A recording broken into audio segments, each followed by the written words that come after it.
Good morning, ladies and gentlemen. Welcome to the show. Nick, would you turn off the Tucker Carlson video that you won't stop watching every single moment of the day? Like, we get it. We need you to get back to work. Stop watching the Tucker Carlson video. We get it. You're believing in that, and you're a conspiracy guy now. Was that a joke? Like, are you... I feel like you should work on your stand-up routine. Have you been working on yours? Oh, mine's good. I heard a little bit of it. Dude, it's impressive. I'm not gonna lie. Like, really, really solid. Are you taking it to the stage? Oh, I've already been practicing on the stage. Easy with the part that he heard was from coming to one of my live shows. One of your live stand-up shows? Yeah. Yeah, it was in the back of a restaurant. It was 3 a.m. Packed, absolutely packed. I was impressed. Well, I don't know about that. I've been watching Dave Portnoy go on basically a stand-up tour via social media. He is making some changes as soon as he's, got Barstool back. He got millions of views because he did another pizza review where the owner comes out. It's like a crusty Somerville guy. Everybody that's from Boston knows, like kind of what I'm talking about with that. Somerville's like a real local neighborhood in Boston. And the guy didn't appreciate Portnoy coming through. He said he does a disservice to small businesses, and it's gone viral. The pizza place is apparently mobbed now. But I feel like that hype doesn't last long. I actually went to a sandwich shop in Brooklyn yesterday, and they told me when TikTok found out about this roast pork sandwich, it was crazy. Like, so many people came here, which is wild because I've been going to this place since like 2018 and it's never been mobbed. But it's not like that sustains. Like, the attention span of the internet is so short. There weren't a bunch of TikTok people trying to get the sandwich while I was there, But yeah, Portnoy laid off a ton of his employees. He's actually getting into public spats with employees on Twitter because he's basically saying that, he's called this person easily expendable. And he comments, this is my favorite thing. He comments on how much work they do. He goes, "You wrote one blog over the weekend after layoffs." I love that. I absolutely love that. Like, calling people out for metrics.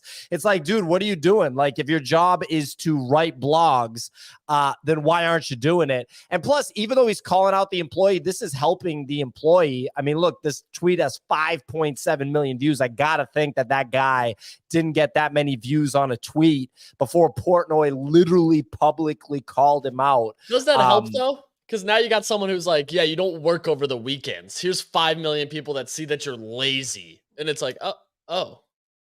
I think if he gets fired from Barstool, he'll get another content creation job just because of that significance. I could be wrong, but it's a big stage. Are you getting Reddit? You're like, yo, I saw you got retweeted and roasted by El Presidente.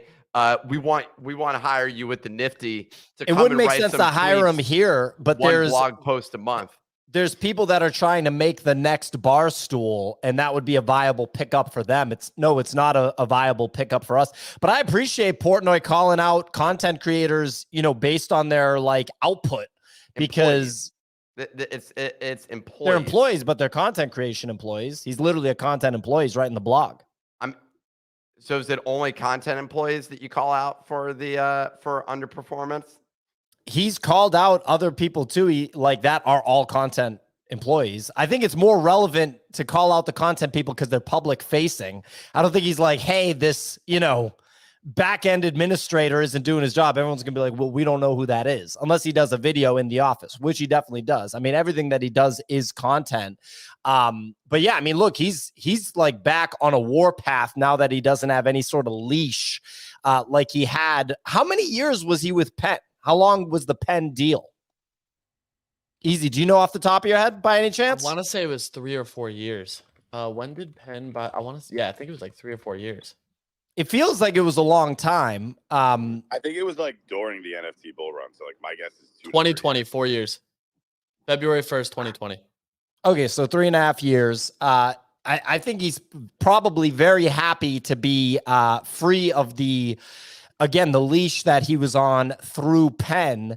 But I think it's pretty fun to see the public beefing. And yeah, he had to lay off a bunch of people. Pretty normal stuff right now. Nick, what are you thinking about? I'm looking at his looking at face. some of it. I'm looking at some of his stuff. What do you mean? Don't worry about what I'm thinking about. Okay, I'm investigating You're on a live the show. situation. You're on a live show. FYI. Well, maybe you pick a subject matter that's relevant to my. What would to my you like mind, to talk know? about, big guy? Okay? What would you Maybe like you to could talk come about? up with some good ideas. Anything you want. Anything you want. Right now we're on straight hot garbage. You know. Okay.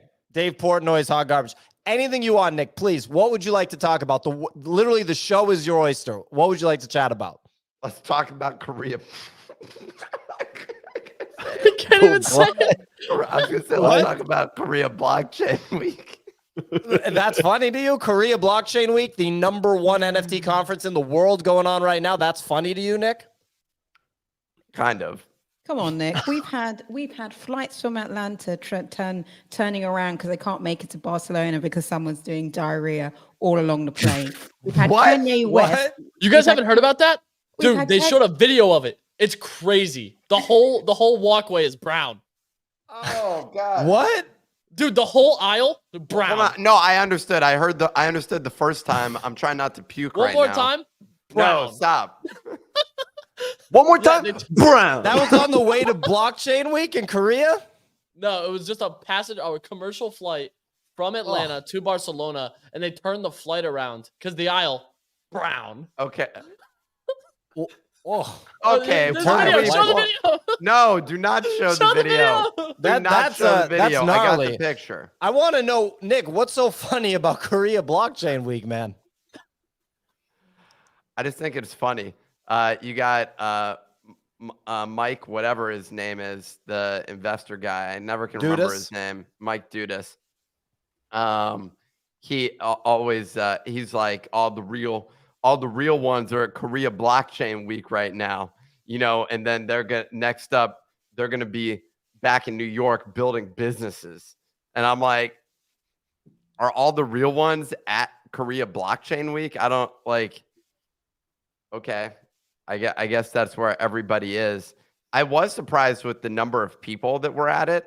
But that said, in other countries, people actually respect, like, I feel like curiosity is something which is interesting. It also could just be that there's more blockchain activity and, well, it's also a hub. You got a lot of people coming from like Hong Kong and Japan and other places that are there. So I feel like that's one of the reasons there's more people. Like if you compare that to like the NFT NYC event, the NFT done by those people, was it London or Paris or whatever it was, where there was like nobody in the room?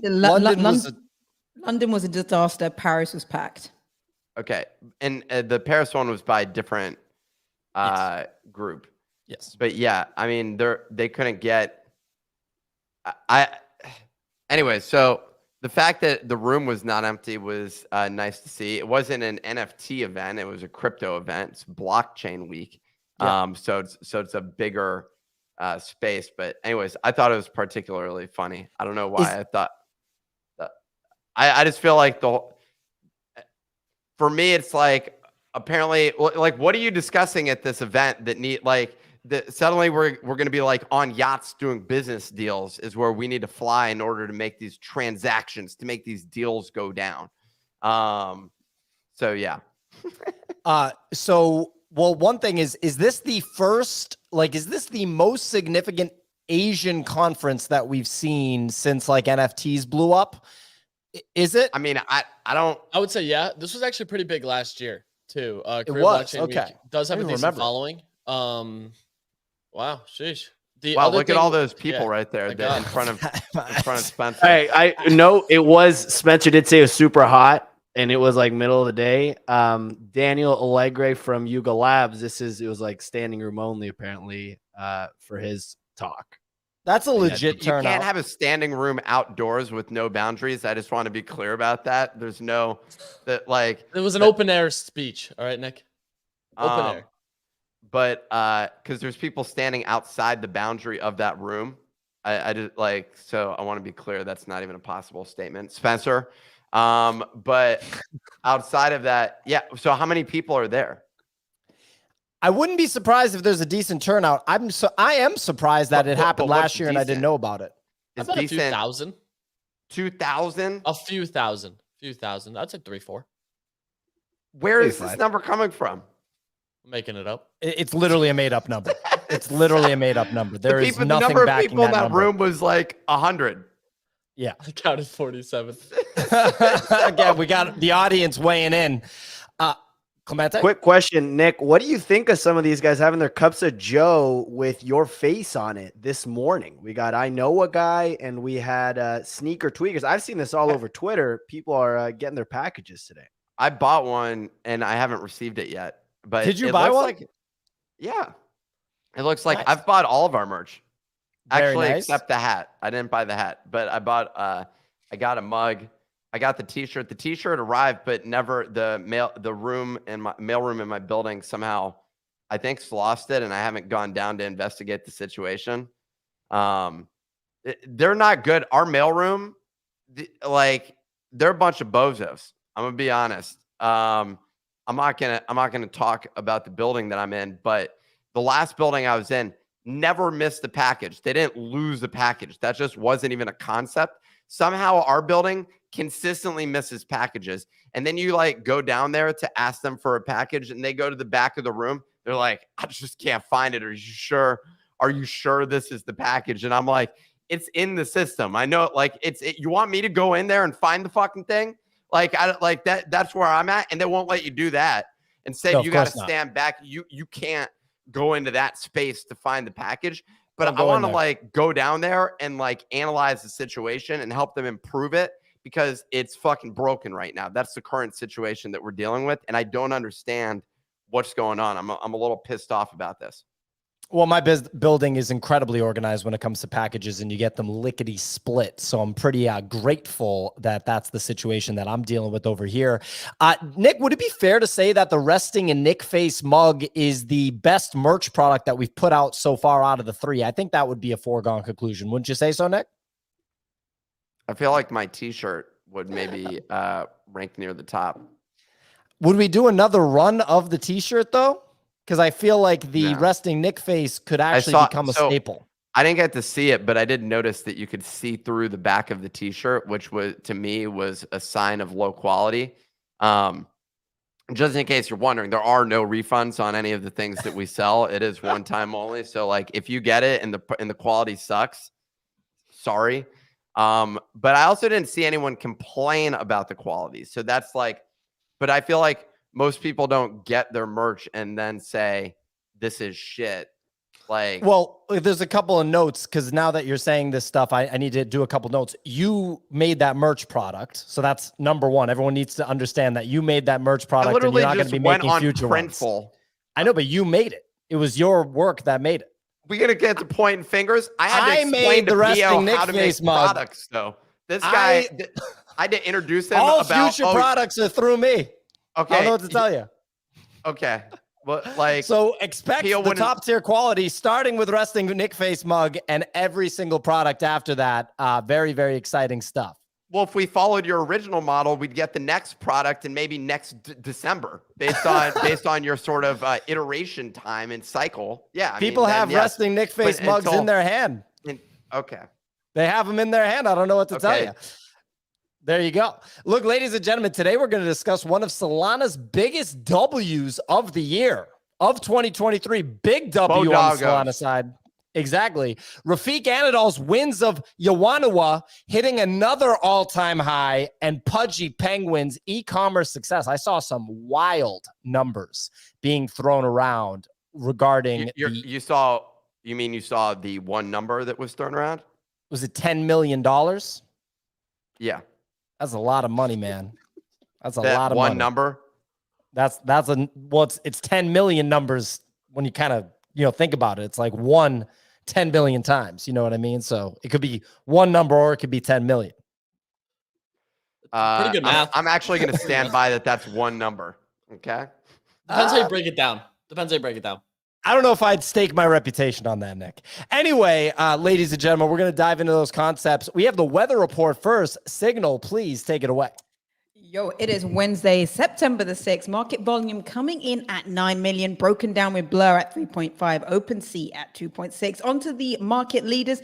Higher caps are pretty quiet. We haven't had really any major gains or losses outside of Milady's. They continue just to grind down, now down at 3.3. And in fact, it's the highest collection with outstanding blend loans with over 520 Milady's with a loan. For comparison, the second highest is Azuki with 330. Over onto Rafiq Anadol's Winds of Wayana. That one gets me every time. This one leads the NFT gains once again, reaching an all-time high of 12 ETH. Oh, an absolute cook. Pulling back to just 10.5 for the moment. We even saw someone sell a CryptoPunk for 60 ETH and then proceeded to sweep 3 of the wins at a 9 ETH cost basis. After buzz on Twitter that Nakamigos have flipped Azuki Elementals ahead of fall is coming, Elementals saw a 10% gain and Nakamigos have pulled slightly back with Elementals at 0.43 and Nakamigos at 0.4. The race is on for fall. Over the past 24 hours, we're talking about it. Well, Luca Nets and Pudgy Penguins made waves in South Korea after saying that they are on pace to do 10 million in toy sales in their first 7 months. That's pretty damn outstanding. And then tweeting that they're going to be going on for their biggest sprint yet after their Asia trip. Pudgy Penguins are holding steady at 4 ETH. Also happening in South Korea, the motion artist DK is having their first solo exhibition. It's going to be live until the end of the month, featuring various works of his digital pieces, immersive rooms, and large physical pieces. And then over onto the business world of crypto. Well, 1 week after tweeting out 10 ideas for crypto startups, that was the CEO of Coinbase, Brian Armstrong. He has, he wishes he could build, he has revealed that he has already received over 150 applications for Coinbase Ventures and shared a few more ideas for crypto startups. And then lastly, the Solana community has been popping champagne and bottles after yet another big win for the blockchain as Visa announced it will expand into the stablecoin settlement pilot to Solana in partnership with merchant acquirers WorldPay and Nuvei. They cited the effectiveness of Solana's blockchain speed, efficiency, and cost effectiveness will power faster and more streamlined B2B merchant settlements. That is all for the weather report. It is back to you, folks. Fantastic weather report. As usual, Signal, some updates from the Nifty Daily Digest. Sign up at thenifty.com. You need to have an account at thenifty.com to claim the free NFTs that we give away almost daily on this show. First story, after facing backlash over possible use of blockchain and NFT technology. This is yesterday's. That's yesterday's story, Clemente. Anyway, MetaMask has launched a new They officially, hold on. They dropped the statement. They dropped the statement. They dropped the statement. Stop being disrespectful to Clemente, dude. So after facing backlash over possible use of blockchain and NFT technology, eFuse has postponed their Creator League launch until further notice to reevaluate their strategy. Multiple employees were also laid off from the company, although it is unclear if it had a direct connection to the Creator League backlash. MetaMask has launched a new sell feature. This is a big story. MetaMask launched a sell feature, which is an off-ramp that enables users to convert their Ethereum. I guess, is it only Ethereum? Their For now. Ethereum. Okay. They also said it'll never be Bitcoin. I'm sure they went on record just being like, yeah, screw that thing. And they said screw Pio. I'm sure, well, I wish they knew who I was. Ethereum to fiat currencies like US dollars and send to their banks without needing to use centralized exchanges. This is probably one of the bigger stories that I've been able to report through this newsletter in a very long time. It is super significant. I want to use it. I want to use this feature myself. I think it's very interesting. I also know that many folks are not going to be interested in providing bank account information to MetaMask because they don't want to pay taxes. Tristan pointed out there's a 9% fee. Yeah. Can't say I'm terribly surprised by that. Although 4.5% of it was from MoonPay. Okay, interesting. I think you should look up how much it costs to buy crypto, like from a percentage point basis on Coinbase. It's not 9%, but there's a significant, Well, but then again, pretty there's fees high. on MetaMask. Not relevant. Yuga Labs, last story. Yuga Labs has created a cipher puzzle competition series inspired by their TwelveFold collection, releasing one moon puzzle weekly for 12 weeks with a 0.12 Bitcoin prize for the first person to solve the puzzle, ending with a sun puzzle in the final week that concludes with a TwelveFold ordinal as the reward. So trying to, get a little bit of engagement going on the ordinal side. If anybody has the resources to be able to, do something like this in parallel with everything else they have going on, it's Yuga Labs. I'm sure the folks that bought TwelveFold back in January will be happy that there's some sort of movement there, some sort of action. Interesting though, because that was supposed to be a fine art play and they're kind of bringing in gamification. It's going to be interesting to see how all this stuff ends up playing out. Look, those are your stories from the Nifty Daily Digest, the newsletter that you can subscribe to at thenifty.com. Dude, Quick hitter. Did you see the puzzle? I didn't see it. It's ridiculous. Let's try to solve it live right No, now. it's Whole already episode. done. It's already What? finished. Yeah, the puzzle's already been solved. Yeah, but you can. But I didn't see the solution. But hold on, I'm just gonna pull this up so you can actually see this one particular thing.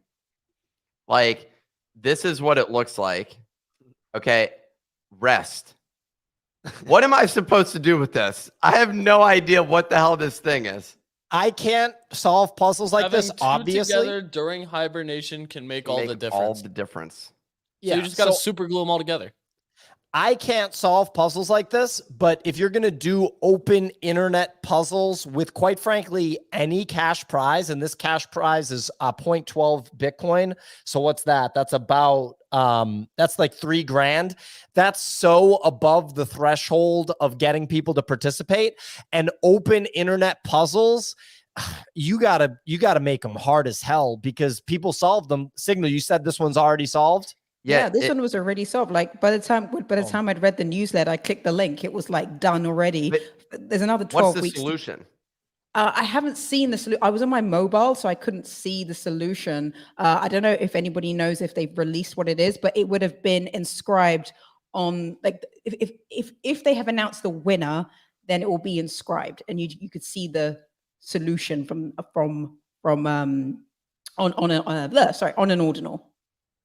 Yeah, it looks like Ronus, one of our audience members on YouTube, said, it's done. Yes, a well-known puzzle master did it in 10 minutes. That's what you're dealing with when you do an open internet puzzle with a prize, is like some puzzle master. It's going to set off his bat signal. He's just going to come through and solve it. But I want to know the answer and how this thing was solved. This is not telling me anything right now. Well, I'm sure that they will release all of the responses at a minimum upon completion of the whole series of puzzles, but potentially sooner. Tenacious Dragon said, I DM'd the answer to y'all on Twitter. No, you didn't. Get out of here. No, you didn't.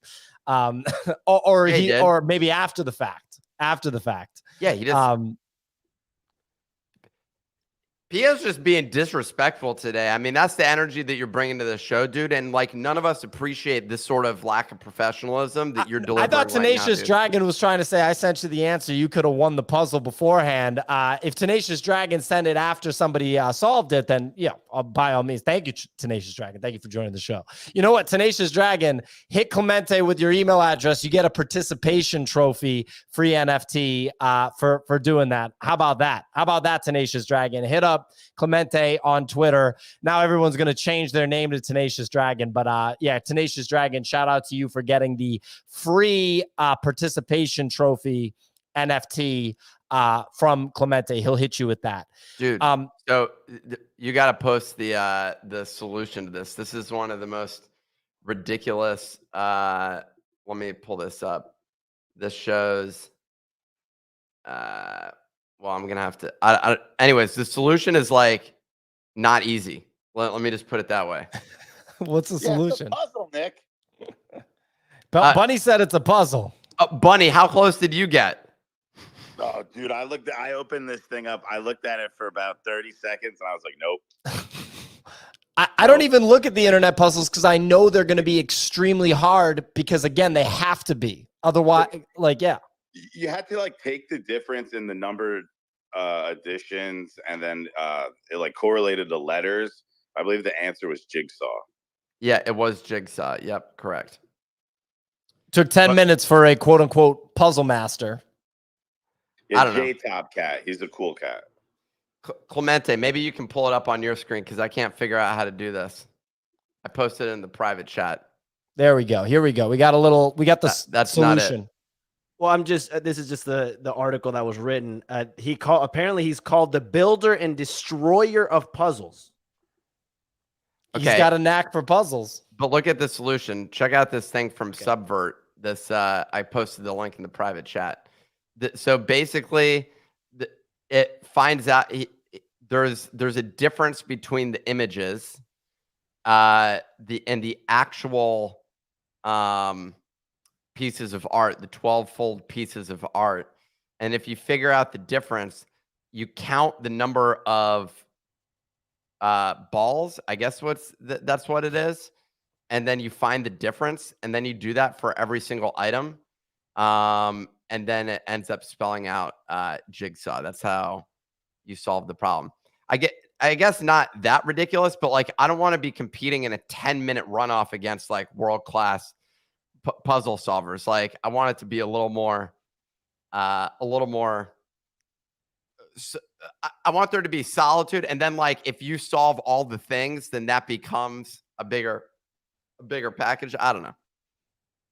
Someone's saying he probably used AI to game the solution, maybe to get it done in 10 minutes. But I feel like if you're a puzzle person, ChatGPT is not solving this one. Yeah, maybe it would, but the bottom line is like if you solve puzzles, this one, dude, I would have solved this one in like easily, but probably around a similar amount of time, just because like the solution was so freaking obvious, dude. Like the solution was so obvious. I just looked at that. It took me a couple of minutes I was like, oh, this is tough. But then I realized how easy it was. And I was just like solving it in my mind. And then when I saw the solution, I realized like, yo, that's the path that I was on. That was the path. I was already on that path. Yeah. So like, dude, it's pretty straightforward, man. Like, and if y'all don't get it, like, step up your game. I feel like the puzzle person probably took a look at it and within 30 seconds understood there's only X number of things that this could be and just like broke it down. But shout out to the puzzle. If the guy is solving this in 10 minutes and he just won 0.12 Bitcoin, he does this for 12 weeks, excluding the grand prize. That's like what? 30K, 35K? It's 0.12 for each puzzle? Each prize is 0.12 every week. So if he's this good and is able to be consistent, that's like a 30 grand payoff in 3 months. And if he gets the 12-fold, that's over a Bitcoin. You're looking at like a clean teacher's salary in like 3 months. And if it comes easy to you, then it's light work. If he did this in 10 minutes, then he's just about to sweep this puzzle competition. You got to make these things hard as hell. I'm telling you guys. Anyway, quick, Nick. What's the name? What is the guy on Twitter, the puzzle solver? Or I got to like Google him for a JTOB Cat. J-Top Cat. J-Top There Cat. we go. There he is.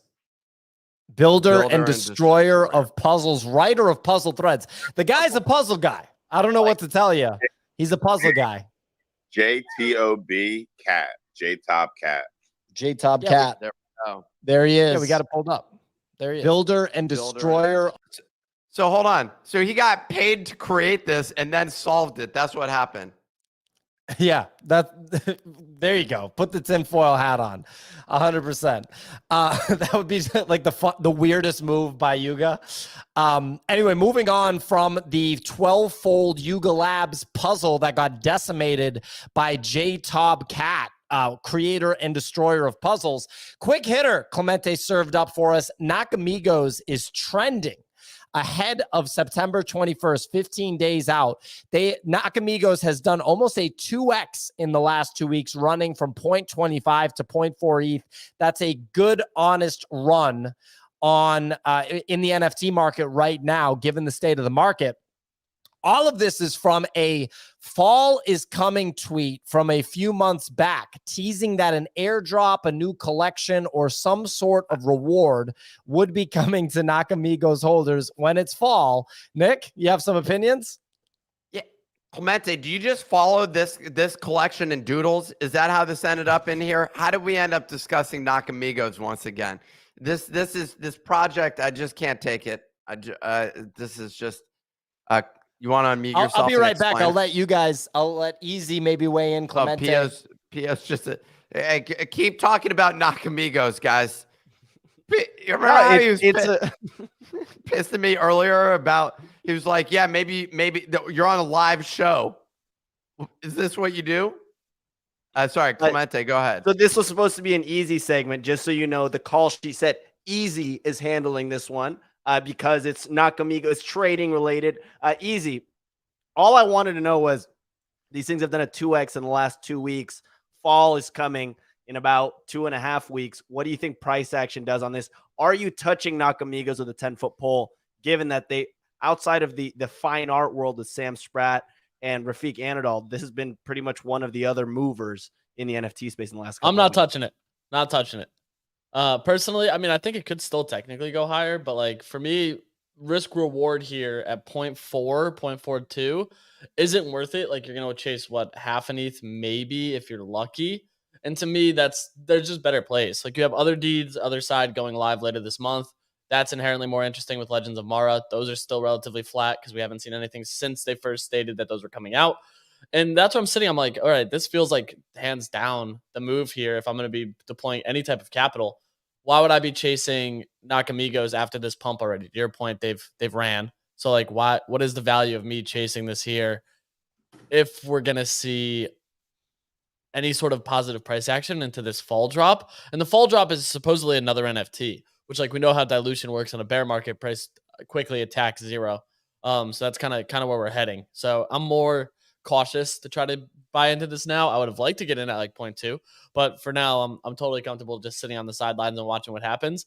You're seeing a decent number of people go back to the PFPs of Nakamigos though. So clearly there's some community demand for it and people are excited about it. And hearing Nick this upset about it makes me inherently more interested for sure. Because usually when Nick's mad about something, great buy opportunity, like absolutely one of the best. Sproto Gremlins. Nick was furious. He wanted nothing to do with them. We got Bunny though. Bunny's on the ground, man. Bunny's live in front of the Nakamigos office right now. Cloaks. Did you see that? It looks like it's called Cloaks. Yeah.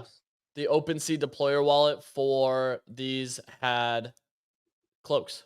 That's what the secondary collection is, supposedly. Not sure what it's going to be, but I guess time will tell. We shall see. So cloaks for your Nakamigo. I mean, it's going to be more NFTs. That's how it works. The question is, will there like basically the curveball would be like that the extra NFT drops and the price of both collections goes up. Cloaks. Here's a thread right here. What in the world is Nakamigos cloaks? And it shows another NFT. I think that it would be risky to buy in now at 0.4, but everybody that got in at 0.25 did quite well. Easy, you said that you aren't going to touch it right now, right? Yeah, I'm good on this. I'm still like long on my vessels and other deed play right now. I just think that's like the clear move going into this game. You have Heavy Metals, Dungeon Crawler coming out. You have Legends of Mara coming out this month. Like all signs are pointing towards like my thesis back from July around vessels and codas, where like we're finally going to be able to use them. And we saw what Heavy Metal price action did pre-launch to game launch. It went from 0.2, 0.3, 0.4 as high as 0.8, and then continued to cycle back to 0.6, back to 0.8. So like there's a lot of opportunity still when the games are live, because you get a lot of people who grind the games, play extensively. I mean, someone made $100,000 selling votes for Heavy Metal. Like people get creative when these games drop, and it inherently forces price action higher. So that's kind of where my head's at. I'm like, I'd rather wait for something from like a Yuga Labs ecosystem to take a swing there versus kind of trying to deploy on a Nakamigos, which doesn't have the proven track record. Yeah, I mean, I'm not going to be buying into Nakamigos. The market seems to like buying Nakamigos, though. Always has. This is Clemente has pulled up Bored Ape Yacht Club's official Twitter account. The time for HVs, heavy metals, to forge their own destiny is near. Explore, battle, win, evolve. The hunt begins September 7th. So an update coming tomorrow for heavy metal. Nick, I'm assuming you're not playing heavy metal anymore. I'm assuming. No, but that looked like the heavy metals were battling each other. Yeah, so they're fighting. They're going into the void or the rift. It's a dungeon crawler now, so you'll actually be able to navigate across like these maps based on your energy count. And there's 3 different things that you can pick where you actually do fight things in the void. So, and you get items, there's gathering, there's a bunch of stuff too. It's really interesting, to be honest. I think this game's going to have a lot more like active involvement. And honestly, Nick, you should get back into your heavy metal.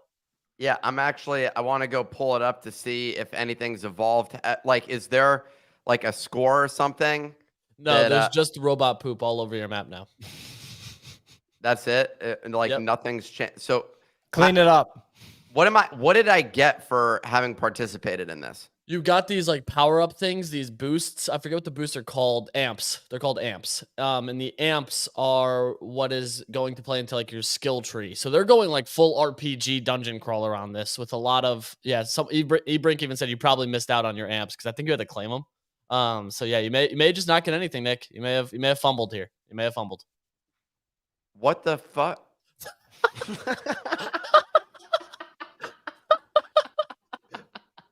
I mean, you barely played, dude. What do you expect? I actually didn't barely play. Nick ignored a lot of calls and a lot of meetings to sit there and spam. Amp earned. Oh, you got one. Let's go. I got an uncommon, and I got another one. How do I see where those amps? Well, I'm gonna look into this. They're but it looks tied like to your heavy metal. They're not NFTs. Okay. But I'm saying, like, I should be able to see that somewhere in the interface. I would right? I believe so. I believe it's on the heavy metal initial page when you are selecting the robot. Should show it there. Well, let's go. Yo. Nick does it again. Free cash. And I don't have poop all over my page. It's actually interesting. I see one piece of poop. Actually, no, I see others. There is a lot. There's some poop. There you go. That's your thing right there, man. Looking like Doc Ock for all you Spider-Man fans out there. That's what his heavy metal looks like. Is that the only one? That's the only Nick That's heavy the metal? only one that I own, yes. Well, I've Very got like a half a dozen of the vessels. We'll have to see what happens. I think that's such a clear play, dude. Like, to be honest with you, that is like the only play I'm sitting here. Like, this is the most no-brainer play leading into Legends of Mara. Like, I think it's going to be a clean 2x without hesitation. Like, we'll see. Been holding them. Honestly, the fact that I've been holding them makes me feel better. And yeah, I bought in right around this price. They've just been glued to this price, basically. Which that's not a bad thing in a bear market to have them sitting at that price. I'm sitting there like, this actually makes me feel more comfortable that we're going to see some positive price action because they haven't really gone under that 0.16 area, which is where we've been saying like sub 0.2 feels good. And I mean, you got to remember. What's the collection called? Other deed vessels. Other side vessels. Sorry. Yeah, I like this one. Look at that spread on the offer to floor too is real close, which has some decent upside potential on it. This and then other deed expanded. The redeemed other deeds are the 2 things I'm looking at. And I had said for a while, like under 1 ETH, this feels like the no-brainer play of this quarter for me. Whenever this game comes out, because the game always drives volatile price action. And if this game is anything remotely decent, it's gonna have people excited. It's being made by Faraway, and Faraway's created the Mutant Hounds game. And they're actually a Solana native project that made a first-person shooter called Mini Royale. So they have game experience. And all these things to me, I'm sitting here like this just feels good. Like there's 47,000 of these vessels. Yeah. It's based on every other deed. It's normal, Nick. There's supposed to be 47,000 of a single NFT. Don't overthink it. Get used to it, Nick. I just bought one. Wow. Back in the day, now people would ape in or they'd try to front run you. That was the funnest thing is when people would front run. Now nobody cares.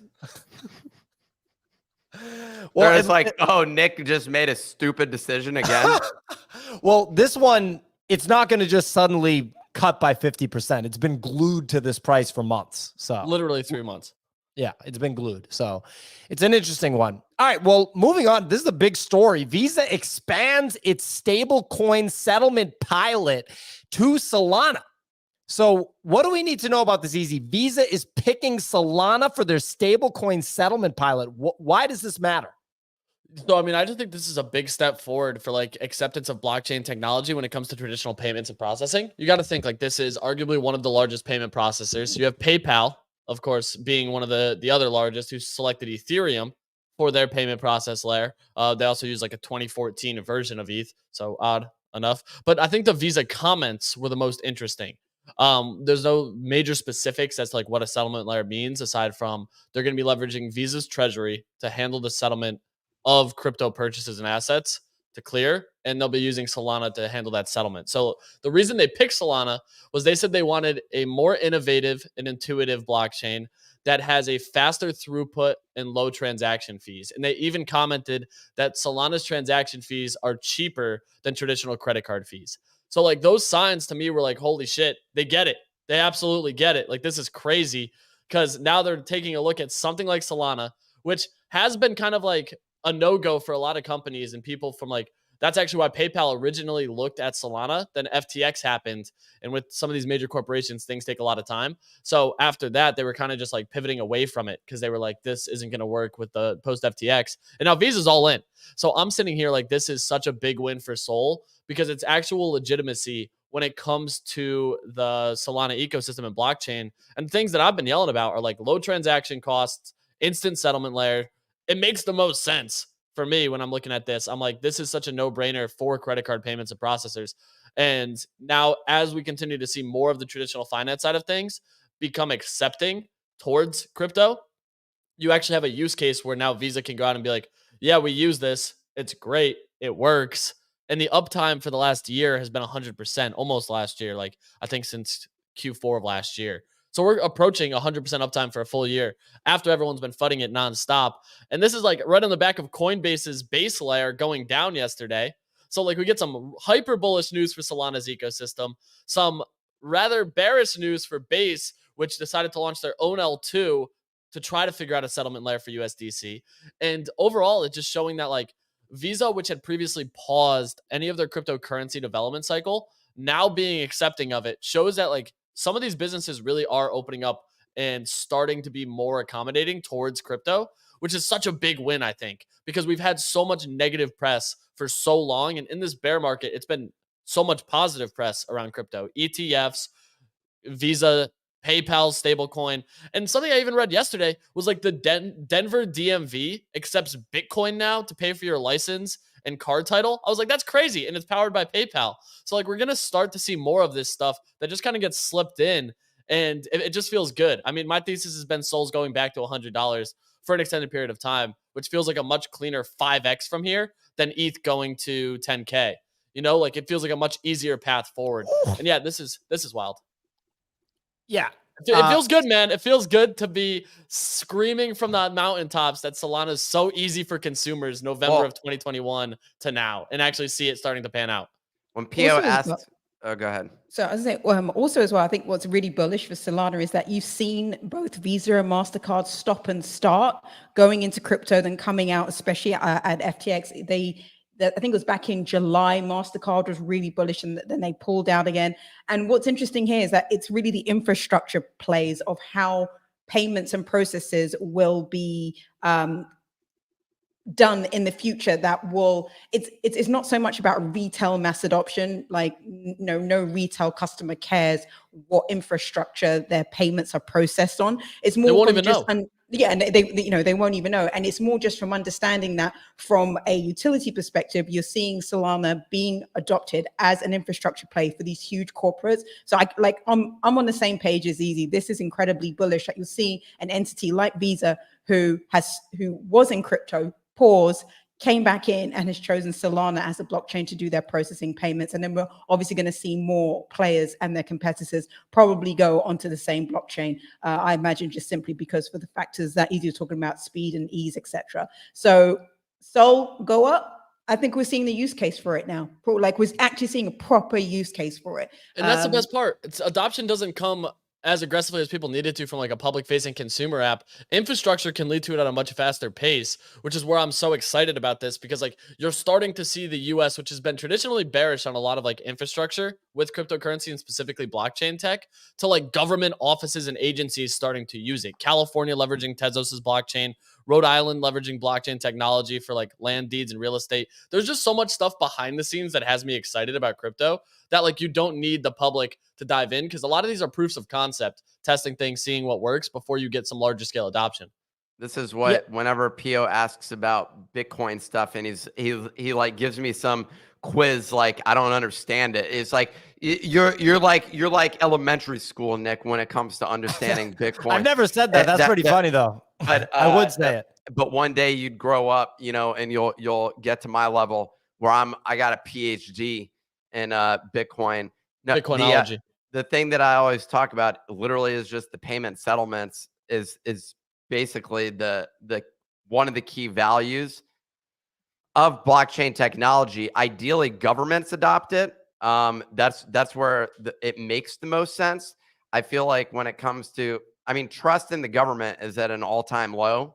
But it is starting to happen. Like, not in the US. You just saw XRP sign like 10 plus different USDC or stablecoin, not USDC, 10 plus stablecoin deals with various governments and national banks, like Federal Reserves, which is wild, ranging from Germany, South Korea, Hong Kong, and a couple others. So like you're starting to see it. It's just not in the US, which I don't think is a bad thing. Like the more I look at this, I'm like, we're going to get more expansion outside of the US, which is actually going to force the hand of the US to take in some level of like acceptance towards this. And I think that's what actually started to happen with the Bitcoin ETF.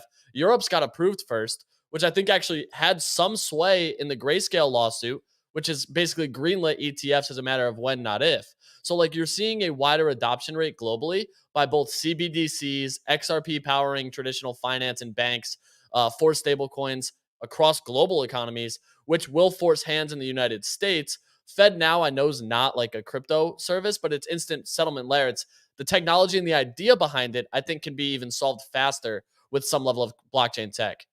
I agree with you, Easy, but I think there's a really interesting article in the FT about the culture war that the CBDs are going to face, and especially like in the US, but also in Europe, how it's becoming completely politicized. As in, it's not even about the technology. It's just that a candidate has this view, candidate B has this view, and then it just becomes a question of like, you know, which side do you sit on? So I think from the perspective of like there's Visa doing processing payments fine, no one cares about that layer, but from the seeing more adoption, I think that's going to have like the upcoming election and what potential candidates are saying will have more impact this year than ever before, because this is a topic which is actually going to be in the top of the agenda and will be used as a way of sort of bifurcating the nation and being like, which side do you sit on? You know, do you want the government to watch all your money, or do you want the government not to be able to do that? It'll be on debate stages. We've already started to see it. Sure. DeSantis has already said if he wins, he's banning CBDCs from Florida completely. And at a government level, we'll be banning them like across the country. You also have like a couple of these other candidates who are hyper vocal about their stance on Bitcoin, hyper vocal about their stance on CBDCs one way or the other. And then on some sides, you even have anti-crypto armies that are being pushed and discussed as an entire marketing campaign for their election. So it's definitely politicized this go around. Well, all the Bitcoin people always have some position on it, and I think a lot of crypto people in general have a position on it, which is I want mine to be used for what fundamentally is just how do payments settle, and how do you and the other aspect of it is it transparent? I feel like those two things is literally all that matters.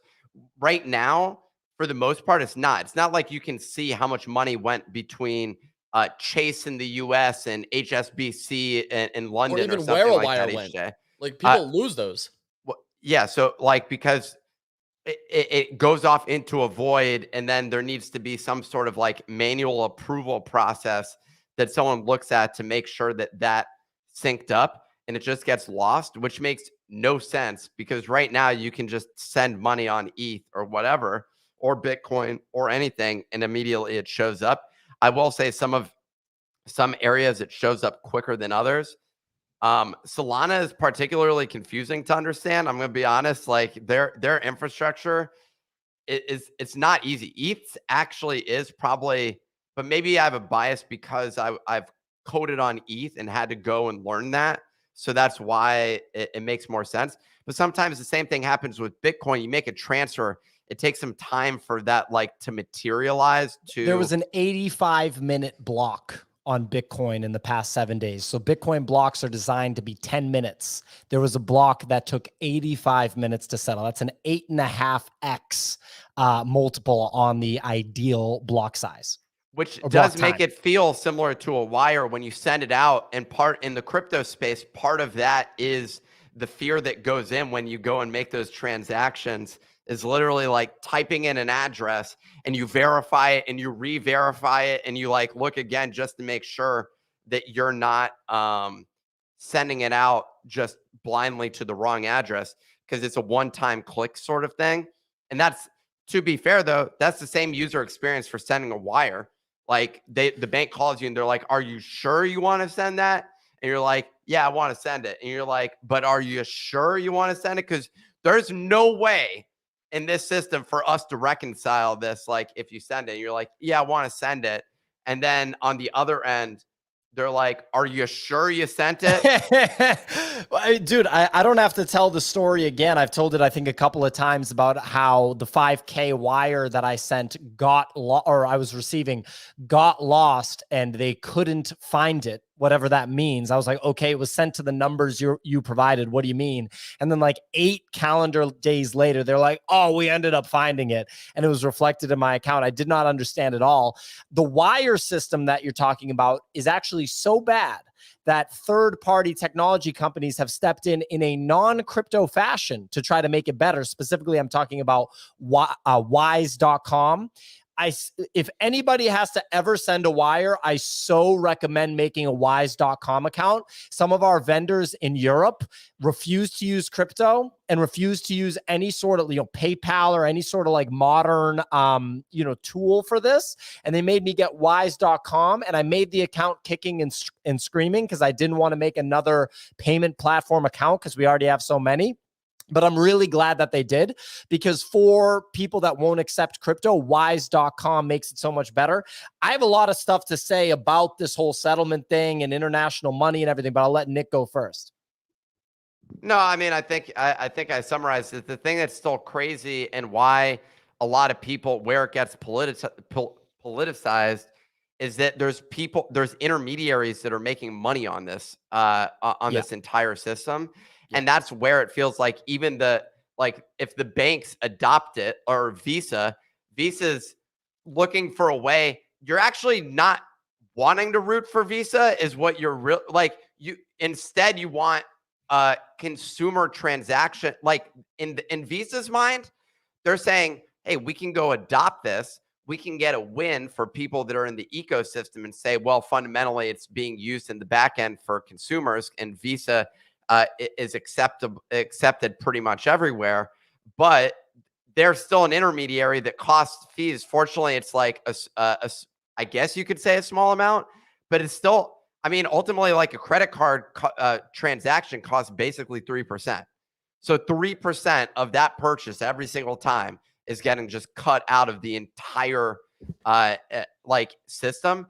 And I don't think that me sending money, unless like there's high gas fees, but on like Solana, it's not 3%. It's like 0.01%. It's a hundredth of a penny fixed transaction cost. And that ends up being the biggest thing. So then the real question you want to know is like, how does Solana survive operationally is the real question that you want to figure out. Is like, what is their business?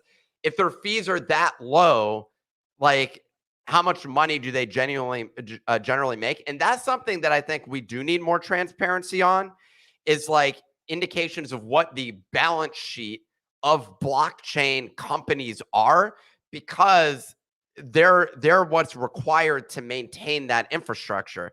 The same thing happens even with Bitcoin. Ultimately, as you say, well, what's the mining reward essentially like? And there's other dynamics there. The developers, it's still debatable though what the incentive is for developers that are trying to build on a Bitcoin or something like that versus fundamentally most of that's coming from innovations provided by miners, and miners like obviously have developers on the team that are trying to push things forward so that they continue to make money. That's who's incentivized in it in a decentralized way. But I don't know. You still got to figure out where the incentives lie for this. And I think there's still some lack of transparency on multiple blockchains like Ripple or whatever it is. I don't know what's going on at their company. I don't know how much money they got on their balance sheet. I don't know what's going on with the ETH Foundation, Ethereum Foundation, how much money they have available and what their cash flow management looks like. And that's what you're looking for with that trust. Visa, at least, is a public company. So. Well, this is a juicy and incredibly complex conversation. A lot of the stuff that Nick just brought up is 1,000% viable. We, quite frankly, you could do a 12-hour deep dive on this because what you're literally talking about, you are literally talking about the monetary revolution. And I know a lot of people will like roll their eyes and be like, it's literally the monetary revolution. We have new technology for money for the first time since literally fiat money. So it's a pretty big deal. My guy, Test Tube Ted, posting really funny memes, and also Test Tube Ted was posting some really cool AI art on his Twitter, which I thought was really cool with like an old man playing basketball. I thought it was dope. Nick, go ahead. The one thing I want to say, I just want to add, when you talk about the money revolution, PO, yes, I want to incorporate the fact that the whole fintech space has been doing this sort of stuff for a long period. And that's not being driven by blockchain technology. That was the incorporation of technology into finance, but not the actual core money, right? The actual core money is the Bitcoin/crypto technology. That's the core money. And it's actually funny you bring that up because, scholars have looked at economics and finance basically forever, but there isn't a lot of like scholarly content on money itself. It was almost ignored realistically because of government's control over money. I'm not going to go all in on this because I don't believe that the audience wants to hear about it, but just to point out a couple of things. So Test Tube Ted brought up the book that I was about to bring up, which just got published. I've been listening to podcasts on it so far. I'm excited to get the actual book. It's by Lynn Alden, which is one of the best macro analysts you can ever listen to. Lynn is a quote unquote Bitcoin person. However, Lynn has probably top 2 level of like sober analysis when it comes to Bitcoin. This isn't like a rah Bitcoin person. But in Broken Money, Lynn details that actually there's never been a problem with transacting amongst humans at a local level. The issues were at a scalable level to figure out a common currency that anybody in the world, could accept, right? Because way back in the day, you go back like 1,000 years, at the local level, one person would have like, furs, another person would have salt, another person would have some other commodity. Commodity-based trading was the way that humans operated for centuries, if not literally millennia. It's not even centuries, it's millennia. And fiat money actually introduced to give fiat money credit. It introduced the first scalable transaction system that humans could use because it was a gold standard, but gold is not fungible at all. Like, what are you going to take out a chisel and chisel off, $1 worth of gold to pay $1 for something? It's not how it works, right? And it's not, it just wasn't divisible in the way that paper money allowed transactions to be, done in that divisible and really scalable way. Where we're at now is, what are you reading off of? I just took some notes on what I wanted to say. There's coffee stains all over this piece of paper, by the way. But anyway, the interesting that makes it thing look more intelligent, at least. So Nick, did anything that I am curious, right? Because I do. No, I'm out here buying books on money simply because like there's been ones that I've looked at one of the co-founders of the last company I was at had a book on like the history of lending as well. I think it's a relevant thing to discuss. The area though right now that a lot of the stuff is happening is not just on like a lot of the money has already gone digital. So like when you use the credit card, when you use whatever it is, like you're not using cash anymore. I feel like 90% of it has to be like 99% of transactions are cashless at this point. I don't know what percentage actually is in the US. I'm making up numbers there, but Love that. but the one thing I was going to say is, I don't mean cash. I don't mean, when I say fiat money, I'm not talking about paper money. I'm talking about just fiat money post 1972 is fiat money. Right. And by the way, in the history of the world, every fiat money has failed. I believe the number is like within 100 years. We just passed 50 years of fiat money in the United States. 1972 was when we came off the gold standard. Go ahead, Nick. Yeah, then it was floating currency. In both cases, aren't they fiat currency? Well, the paper money was paper claims on gold. Fiat money isn't backed by anything. Well, the ledger eventually went back to the bank, basically, but you were still using fiat currency. It's just we were on a float. We switched to we got off the gold standard essentially. So now you could print whatever the government can print whatever it wants. What's going on with that gold? That's my question. Like, so is it at Fort Knox? Well, now we're talking, Nicky boy. Now we're talking. So check it out. So a couple things. If Robert Breedlove was here, he would just like go off. You know what I mean? Like, who the hell is that guy? Okay. Well, if Lynn Alden is here, right, this is a different ball game. You guys are stuck with me, right? I'm not my life has not been dedicated to being a scholar of literal money for 15 years. So I can only do what I can do. Right. You're getting the kind of diluted version. But Nick, you know, a huge thing is actually just Americans and people in other really affluent nations like the UK and other countries that have never really had significant issues with currency debasement the way that South American and African countries have had. And, you know, countries like Cuba, you know, other countries like that have been ravaged by government issues that debase currency. It's really, really, really, really hard for people in these affluent nations to see any sort of significance to this. It's actually a theme that you've seen, you know, again and again over time.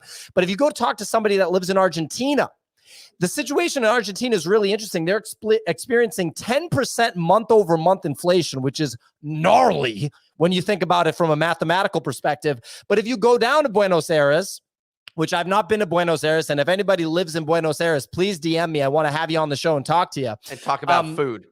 Well, of course, I want to hear about all the action down in Buenos Aires for sure. Had a roast pork yesterday on Graham Ave in Williamsburg. By the way, it was phenomenal. Lost my wallet right after, fell out of my pocket on the motorcycle. I had to cancel all my credit cards. It's gone.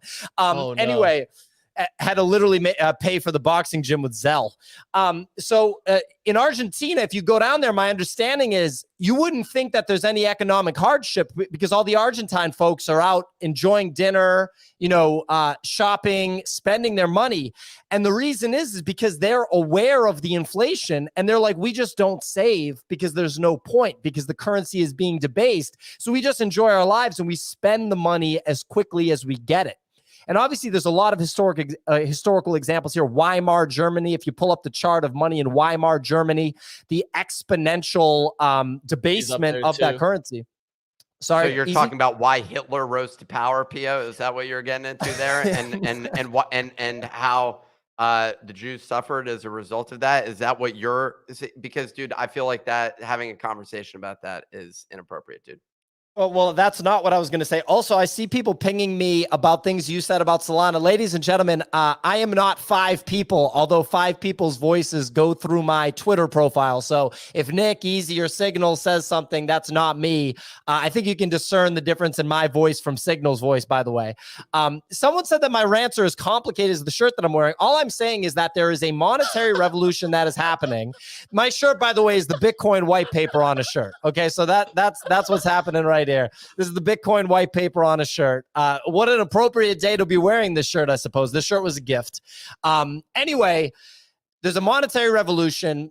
The money technology has been the slowest to evolve. I mean, when you think about vehicle evolution, we went from horses to cars to now electric cars. There's been a lot of innovation there, but money is undergoing its prominent revolution right now. And the most significant part of it is just like how at one point church and state were separated, money and state are finally going to be separated, and the government will not have control of the monetary supply, which is a really big deal. You can't make more Bitcoin, is just the way to think about it. So I hope that wasn't too complicated. I'm going to stop. I think a lot of people don't want to hear this on this show, but there is a subset of the audience that is interested in it. So yeah, and check out the Broken Money book by Lynn Alden, because good God, does Lynn know her stuff when it comes to this. Look, ladies and gentlemen, that's our show. We didn't get to talk about the Pudgy Penguins $10 million projection for toy sales. I wonder how much of that has already been booked. We will talk about that tomorrow, and we'll talk about what it means for Pudgy Penguins as an organization and what it means for the NFTs. Ladies and gentlemen, we do the show Monday through Friday, 9 a.m. Eastern time. It's also available on Apple and Spotify podcasts, wherever you get your podcasts. It's also available on YouTube. Check out the YouTube channel. We're really proud of it. Anyway, we will be back tomorrow. No free NFT today.